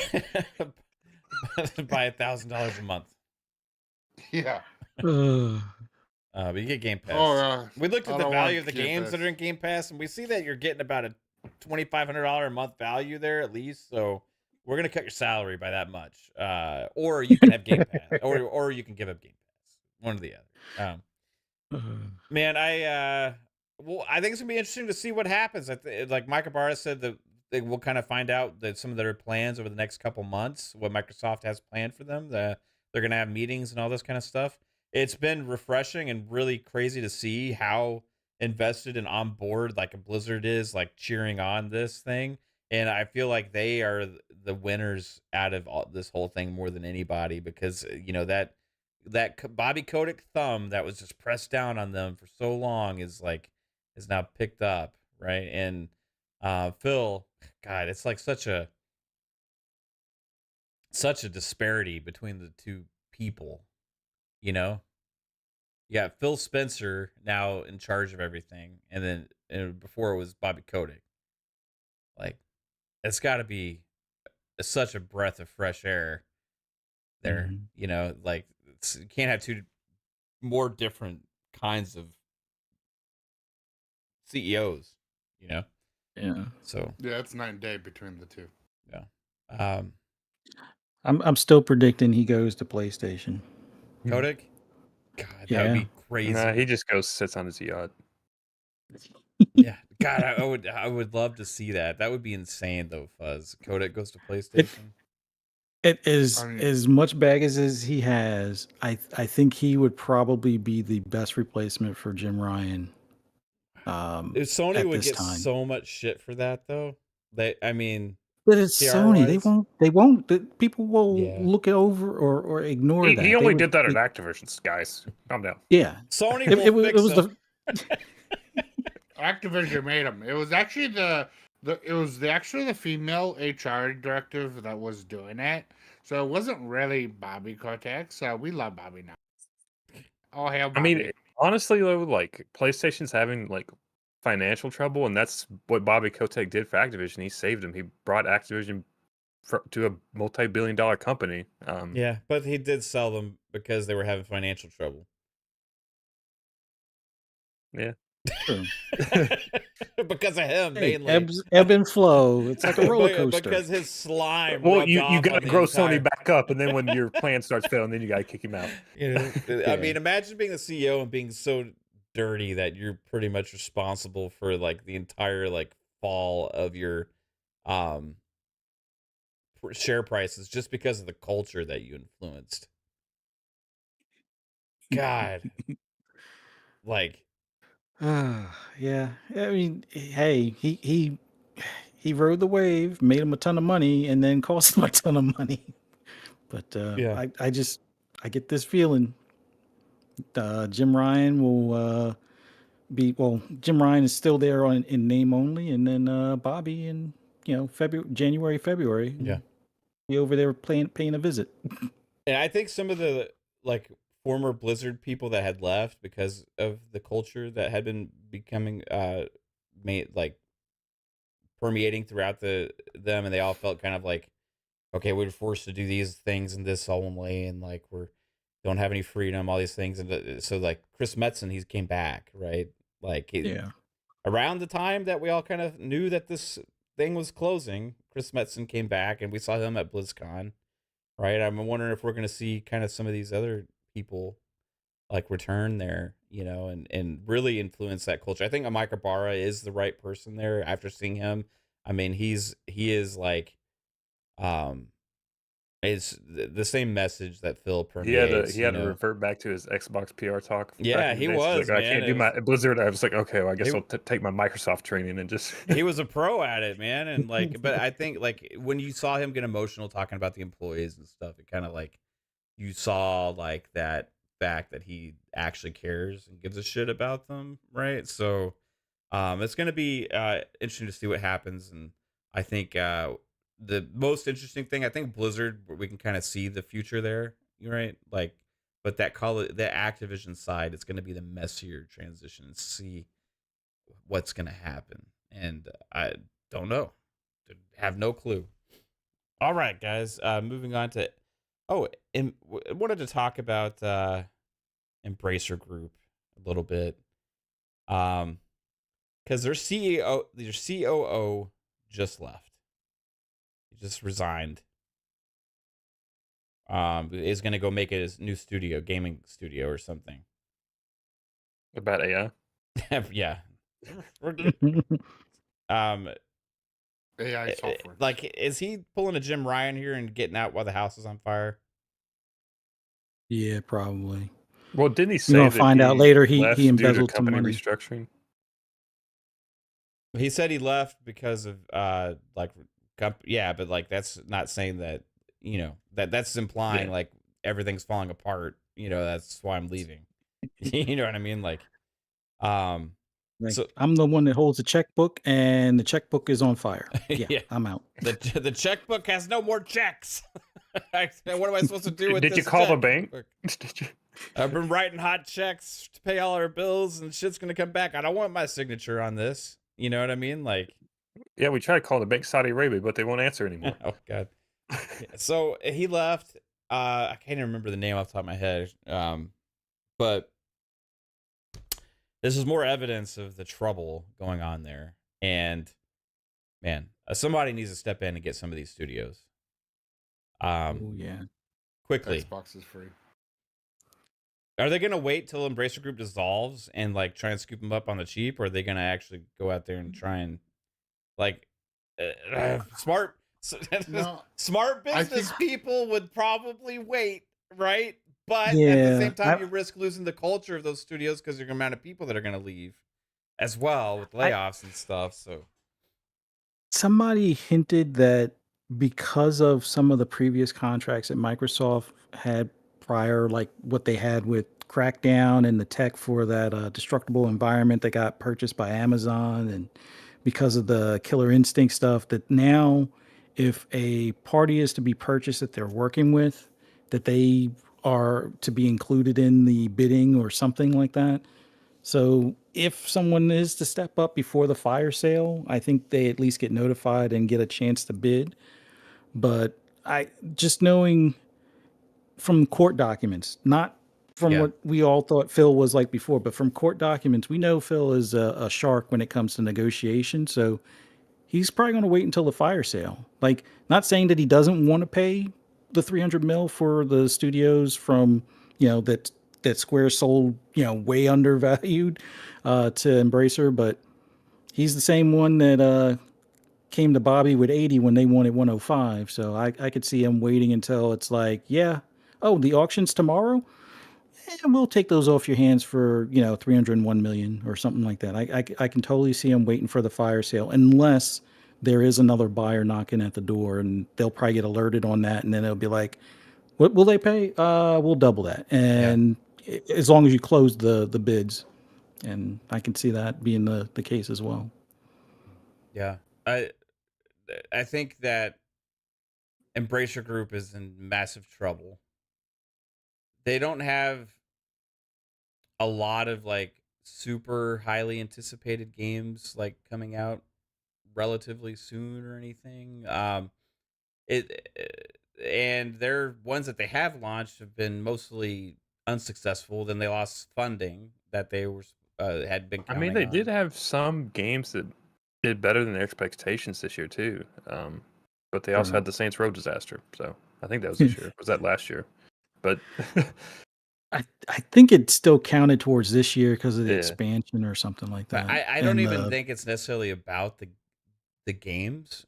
Like, I think they just have and they don't have any huge money makers, right? Even on the games that were successful, and like the amount of studios and employees that they have is just got to be a fucking huge Well, first of all, drain. I think we gotta probably like knock off Randy Pitchford's cocaine fund. Like, let's knock that down a bit. Oh, we just saved half our budget right there. Yeah. So, I mean, somebody's. I want the like best thing for the devs in the studios to where they can retain their culture as much as possible and not lose as much of the talent that makes them who they are. I mean, like Embracer Group buying Eidos Montreal and Crystal Dynamics, like at the time, looked good when they were in a better position, right? But right now, it just has me so concerned for those studios. Gearbox is probably their biggest moneymaker, right? And like they haven't the last game they released really as far as It was the. I mean, they had Tales for the Borderlands that came out this year, but I don't know how well that did. And then they repackaged all the Borderlands into one collection, but everyone's already played fucking Borderlands. Yeah, the last when did Borderlands 3 came out? Like 3 years ago, 4 years ago, something like that. Was that 3 years? At least 17? 2 or 3. No, Yeah. it, Oh, no, it wasn't that that far far. back? No, it was like 2020 to 2019, 2019 maybe. Yeah, probably 19. I was still playing on my Xbox One X. So Were they Yeah, I owned knew it by was on Embracer Group Xbox when that One. came out? 2019. No, they just sold a couple years ago, I think. Okay. It So was they like didn't even two- get to reap the biggest benefits from yeah. that. You know, I mean, it just elevated the price of Gearbox. And we don't have any other big announcements from them right now. I mean, they do publishing as well for other games, but like 2019 September 13th, Alvin says.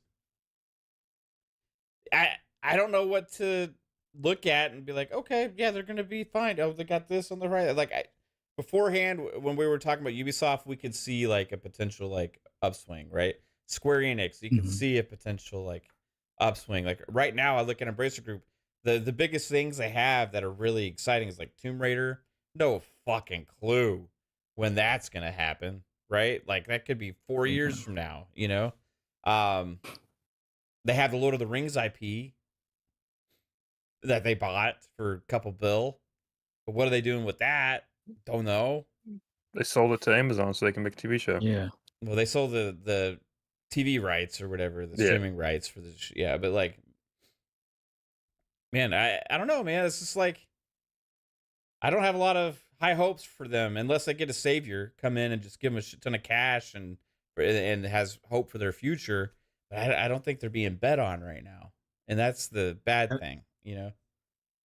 I don't think anybody out there, except for somebody like Microsoft, Apple, Google, and maybe Tencent, have that kind of cash to rescue them. Like, I think it's to the point now, since the Saudi Arabia or the original investors that they were kind of relying on, backed out. I think their best bet is to start, auctioning off some of those studios, especially ones that they may not have something already in the queue for the next 2 or 3 years. It's sad to say, but the only other lifeline I could see would be Phil going over there and being like, we need 100 games for Game Pass for the next 5 years. So they, put something together where there's going to be 20 games every year for the next 5 years or something that goes straight to Game Pass day and date. That they, Microsoft would basically fund and have publishing rights and, streaming service rights too. But I can't see Phil making that kind of a risky move, knowing their current financial state's a little shaky, as opposed to him just buying those studios and doing that internally anyway, kind of thing. So it's. I mean, I think right now they're only like short-term hope is like now that the writer strike is over, maybe they can start licensing out some of their IPs to do TV shows. But I mean, I don't know. That's not going to get you like the amount of issues they're I mean, having. it's yeah, it's not gonna be as bad, but it's still gonna be bad. Yeah, it's like it's a sinking ship, and you got, like buckets instead of a pump. Yeah, I mean, it's like you just got one guy. Oh, we're fine, It's like, and then the CEO got Dixie leaves. cups. The CEO lives like, man, hey, I'm out of here, guys. Good luck, right? Like, I mean, it's not looking good. So Yeah. I hope Microsoft, or I mean, at this point, anybody goes in and gets some of these studios, right? Like, if it's Sony, like that's fine too. Or anybody, just go and get some of these That's quality also the problem studios. is I don't even think it could be Sony because look at they're doing layoffs as is. So it's like Yeah, I know. they go in and it's just going to be more of the same. The issue is like for Microsoft, why I think it's really important for them is because like the heavy rumors were that Eidos Montreal is working on Fable, and I could tell you guys that that's probably true. That they're helping with that, based on information that's out there. That's the thing though, is like Embracer's probably looking at it as like, well, we know that we're getting money off Microsoft for them helping on Fable, so we probably don't sell those. We got that game coming out in the next couple of years. Like they don't know what to sell because people are working on stuff. So like I don't know, it's like a weird position. It's like, what do you sell if you're about to put something out from that studio? You don't want to sell that. I mean, you might if the price is right, but who's going to come up there with a price that's going to be for that projected game plus the studio plus whatever margins they want to make? And I don't know. I guess the big thing now is probably their most recent success from what I'm seeing of the studios they have was Dead Island 2. Remnant was also this year, and that did pretty well for them. And I guess they also have something to do with Undisputed as well. I think Did not know Embracer's that. main problem is they have like 5 fucking publishers. They need to like trim that down. They got DHQ, Yeah. Gearbox, and some other ones. It's like they don't need that many big publishers. Like you just put out AA games. It's like Yeah. I don't know. Yeah.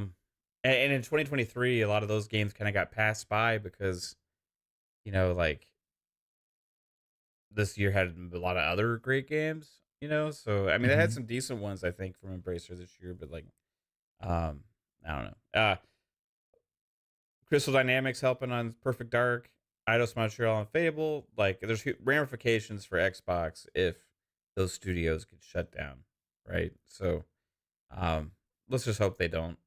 And let's hope Embracer Group pulls out of this, or they do the right thing and are able to get those studios as they are into somebody else's hands without cutting them into pieces, you know, doing tons of layoffs and then having a shell of its former selves, you know. But anyway, hey, you guys about ready to do some tidbits? Oh yeah, I forgot about that. Yeah. Oh yeah. One other thing, while you're doing that, IO Interactive apparently wants to turn Bond into like a big thing. They want to do like multiple Bond games. Thought that was interesting. They have big aspirations for that. I wouldn't be surprised if they're not on the shop. Well, I should rephrase that.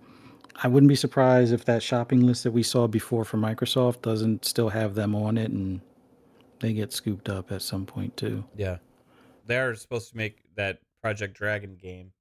That was in the court docs and stuff too. So it is a Microsoft published game. Are we ready for tidbits, Jasper? Yeah, you can start it. Just let me know when you want me to play. This is the last segment of the show, guys. It's called Tidbits.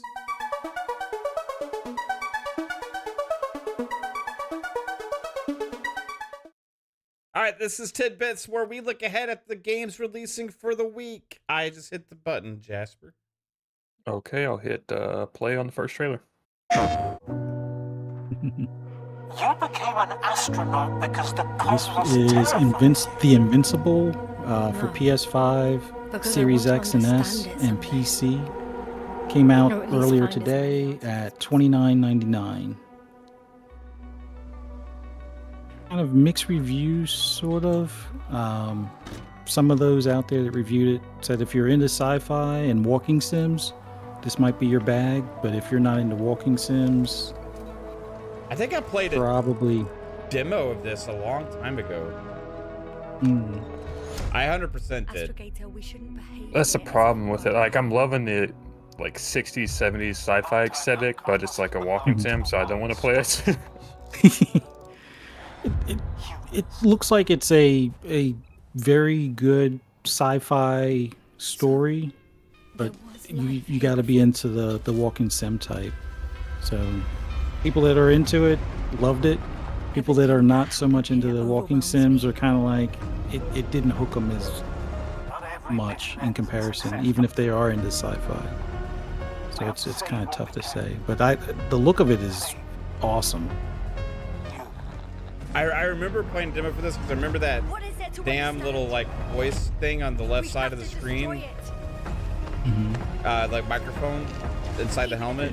I remember that, and I was like, "This is really annoying." It is. I remember it was kind of like pretty, and it had like good environment and stuff, you know.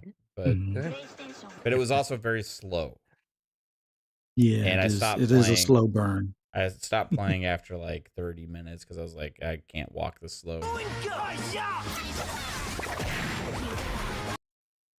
This is Nickelodeon All-Stars Brawl 2 for PS5, PS4, Xbox One, Series X and S, Switch and PC. Tuesday at $49.99. Buyers beware. The first one of these games is the only game I have ever refunded because it was such shit. Just saying. If we streamed it on the channel the day it came out, it was unplayable. It was trash. Maybe the second one's better. I don't know. But the first one we were excited about because 3-bit kept telling us this is going to be amazing. It's going to be great. Don't you guys love brawlers? You know, we get this Nickelodeon like Smash game on an Xbox. It's going to be awesome. We all got it, played it. Every single one of us refunded it. It was broken. Yeah, but this is the sequel. Yeah. We'll see how it does. I'm hoping it's better. Maybe they learn their lessons. Hopefully. I think when we first refunded, we looked into it and they just do like a bunch of random like licensed property games that are like kind of all shit. Yeah, this company makes a lot of those games. They also do like kart racers too, and like I think, and like they just kind of like have, okay, here's this genre with these characters, right? They kind of have like, it seems like they have templates for genres, and they just fill in characters based on the deals they make with companies. Right? That's the way it seems to me. I don't know. I could be wrong. Yeah, it's Game Mill, right? Also, we didn't have FSP last week, so we didn't have tidbits last week, but there was a Smurfs game last week. Yeah. You know Wait, what was that one? yeah, maybe you can throw it on at the end here, Jasper. So, yeah, that's important. Yeah, I think a new kart racer just came out from Game Mill also. Yeah, the Smurfs 2, the Prisoner of the Green Stone or something. $39.99. I think it was. Oh yeah. The Game Mill just came out with the DreamWorks kart racer. Oh yeah, I saw that on the store. They're probably very different from the other 5 kart racers that they've made for other licensed products. We turn against one another. It's a reskin. Yeah, that's Shrek in this one instead of the SpongeBob. This game here is called Salt and Sacrifice for $19.99, only on the Nintendo Switch. Well, releasing on the Nintendo Switch this week. I think it's already been on like PS4 and 5 and PC for some time. Factions you swear fealty. Remember why you are here. All mages must die.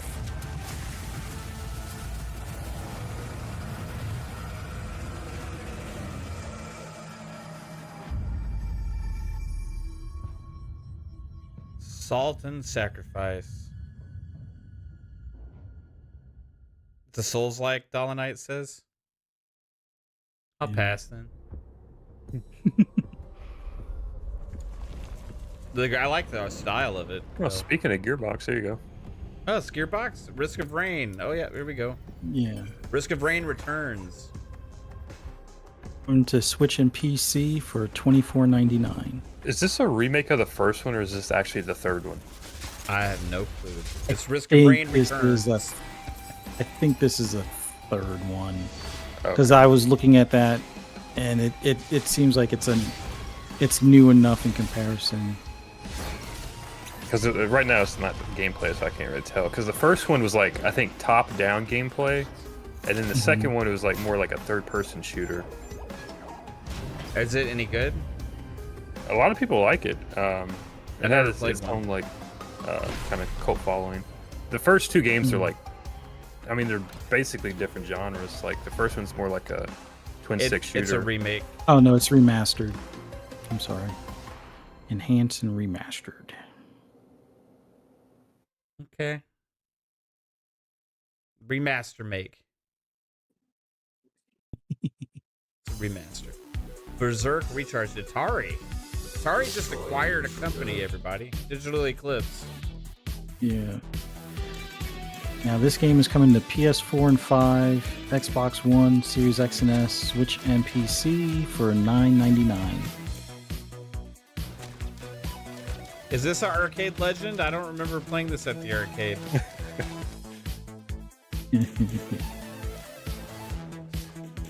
I played a lot of arcade games. I don't remember this one. I've played arcade games like this, but I don't think it was this specific one.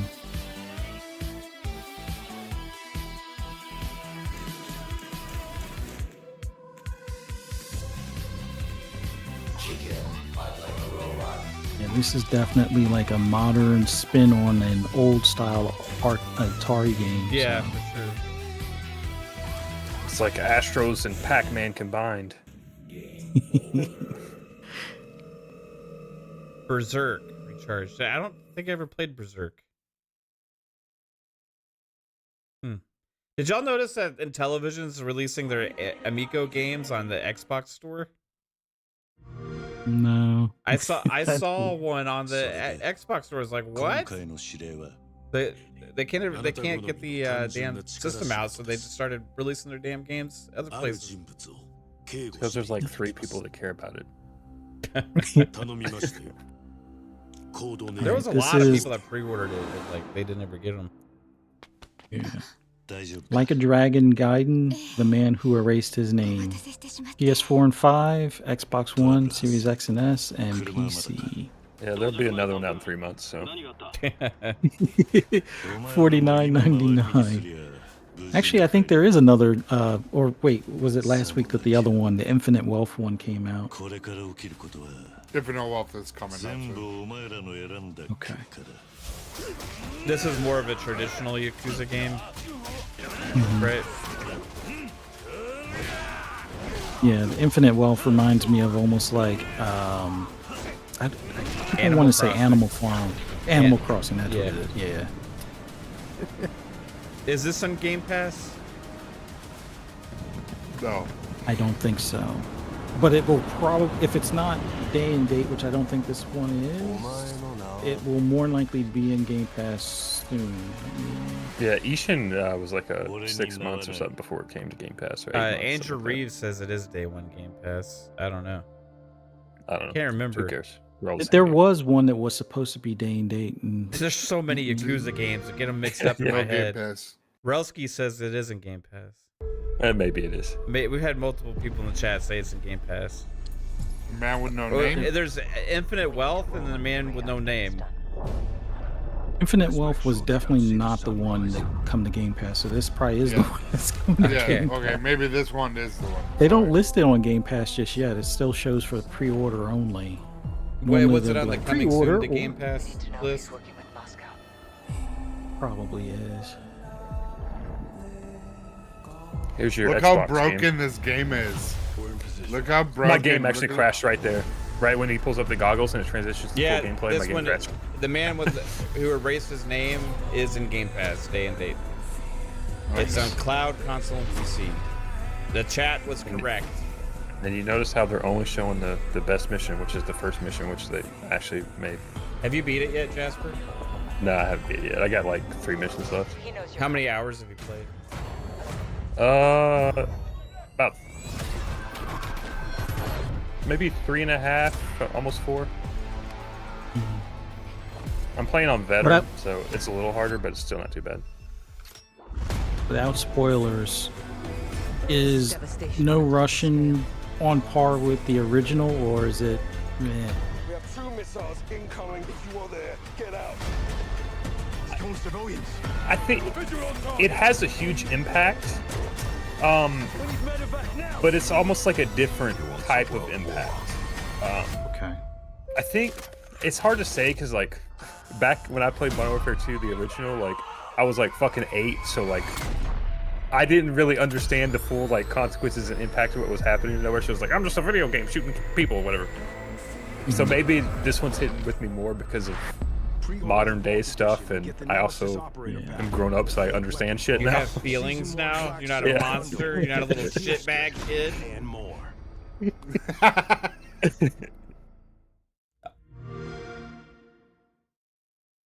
I think we know what's wrong with you. You're just desensitized because you reran the No Russian mission in COD like over and over and over again when you were 8.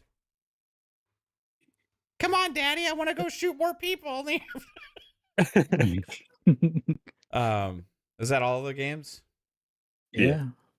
It's this was probably one of the lighter weeks of the past few weeks, and it's probably because people, probably most of the games got out of the way of Call of Duty. So yeah, for sure. They're so scared of the 4. No Smurfs 2, Jasper. I didn't feel like looking that shit. I don't have the link. I'm sorry. I'm just kidding. That was last week. All right, that was last week. We missed the show. That's what happens. We miss a week of FSP. We miss a Smurfs game. Can't believe it. There'll be another one in 8 months. That probably so. We'll see. Skip that one too. That's it for the games, and that's it for the show, guys. Hopefully you guys enjoyed this episode of FSP. And hope you all have a good one. Thank you for tuning in. Psycho, tell everybody where they can find you, bro. Thanks, Jet, for coming out. Sorry to G Money or G Maybe for having the bot fucking timing out for a little bit. AI is coming for us all, so be careful. Weird way to start the outro. Strap up, everyone. It's all good. Strap on? Strap up, not strap on. I'm used to you saying strap on. Yes. No, I thought you were about to say you used to using one. Anyways, you have a great night, folks. Find me everywhere, social media, Psychonauts 8. If you are, and please don't be like the other people that's out there on Twitter. Just be chill and have a great night. Be chill. Be chill, everybody. Jasper, where can everybody find you, sir? Yo, check it out. Lord Jasper, Twitter, Lord Master Jasper, YouTube, all that fun stuff. Twitter? Yep, Twitter. You go to Twitter and check it out. And then Monday, Tuesday, and Friday, 10 o'clock right here, Fun Speculation Network for FSP, Fun Pop, and Xbox Ultimate. Are we still doing Hereditary tomorrow, or is that we're just like moving on? I forgot what the fuck movie that Psycho was talking about. Was it Bojangles or some shit? No. Bubba Hotep. Bubba Hotep. Bubba Hotep? I almost like would rather watch that dumbass movie than Hereditary. I don't know.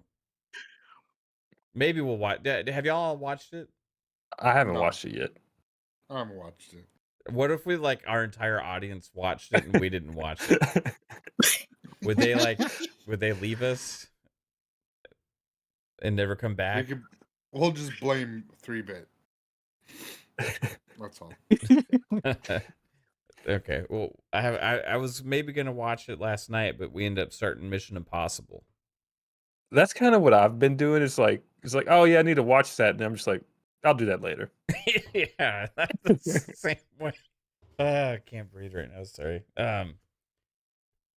Did you do your outro? Yeah. Okay. And then I ask a question. All right. I forgot. Sorry. It's all right. Most people do. Fuzzy, where can everybody find you? Just thank you for having me on. Thanks to everybody in the chat for joining us. For those that want to hear my rambles and rants on anything gaming, follow me on the app formerly known as Twitter at fuzzy_Belvedere, where I'm poking fun at IGN for their 4 out of 10s and reminding people that AI usage has been in other platforms before this partnership. So Yeah. Other games you've already played have AI Mhm. technology uses in them, whether it be art or It's that devil art. concept art, even, or like dialogue or whatever. Can you imagine if the concept art for factions was AI generated? Probably it's probably I'll leave that that's alone. probably all the work they actually did on factions. Bungie told us to stop, so we're Yeah. everything's AI. Right on, man. All right, guys. So tomorrow, Fun Pop, 10 p.m. Eastern time, and then Thursday, PM in the PM, 7 p.m. Eastern. Friday, Xbox Ultimate Podcast at 10. And we'll see. Maybe there's going to be some more news this week to get us all hyped and excited for gaming, or maybe there'll be more random weird outcries over stuff that's happened 20 other times in the last couple of years that nobody's ever talked about. One or the other. Have a good one, everybody. Peace Yep. out. Later. Bye, everybody.